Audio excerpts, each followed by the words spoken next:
Starting in 5 seconds. Madam, I do not have animosity towards that language, and I do not have any hatred towards that language. I have got great respect for the Hindi speaking people and for the Hindi language, but I will not give it more love and more respect that I would give to my language. I love my own language and my own mother tongue more than anything else. That is the point we are stressing. Is it not a fact that these people get more advantages because of this? In the year 1950, it was said that Hindi would be the official language of India and English also would continue.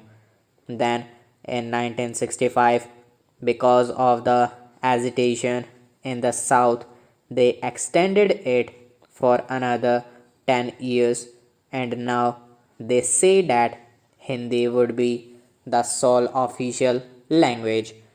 If at all a person is to be considered really an Indian, he should tolerate the Hindi imposition and he must read and write in that language. That is what it comes to. Then, madam, they say that Hindi is spoken by a majority of the people. What is majority or minority here? It is a sentimental issue and it should not be treated as a majority or minority issue. This has to be considered and treated as a matter of justice and truth. They should consult the people of South India on this issue. Fretting and fuming should not be the policy, and vindictiveness and vituperation should not be the policy. This is the real feeling of the people of the southern part of the country. Now, Madam More Speaker just now mentioned that if you simply go into the markets of Chennai, you will find the people speaking in Hindi and understanding Hindi. Then I tell you one more thing about the Hindi language.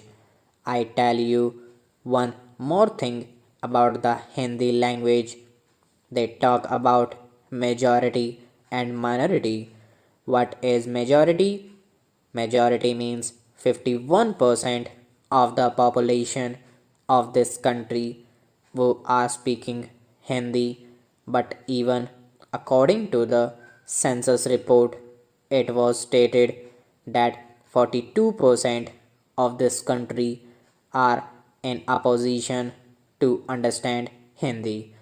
Even among this 42%, there are other groups belonging to the languages like Punjabi, Urdu, etc. as such and so on. Even among this 42%, everybody is not in opposition to understand Hindi at all, even if that percent includes the people scattered all over the country throughout the length and breadth of the country. I can understand, but these people are confined to 3 or 4 states only, that is Rajasthan, Madhya Pradesh, Bihar, and Uttar Pradesh, simply because some people somewhere in the northern part of the country understand this language. You cannot ask the persons from the southern part of this country to accept it, and you cannot ask the people from the southern part of the country, particularly the the millions to learn this language and accept this as the sole official language, read this constitutional language, and follow this language, do all the day to day transactions and other transactions, political or social, in that language. I have a very good language, a language which is very ancient. I do not know when it was born. It was born even before the appearance of mud and stone, a language spoken by my forefathers, a language in which our poets have given sermon and written scriptures, a language in which not only sermons and scriptures are available in plenty, but thousands and thousands of literary works and novels are there. But I am not asking that language to be introduced as the sole official language for the whole of this country. If at all anybody has to come forward and ask others to learn a particular language, it is I who should ask them to learn this language, but nobody would come forward and say, let us introduce Tamil as the sole official language. Why don't you think that if you are really an Indian, you should have that important language which is your language? And if you should, and if you at all are an Indian, you should accept that important language also. Madam, in our constitution, we have accepted the community called the Anglo Indian community.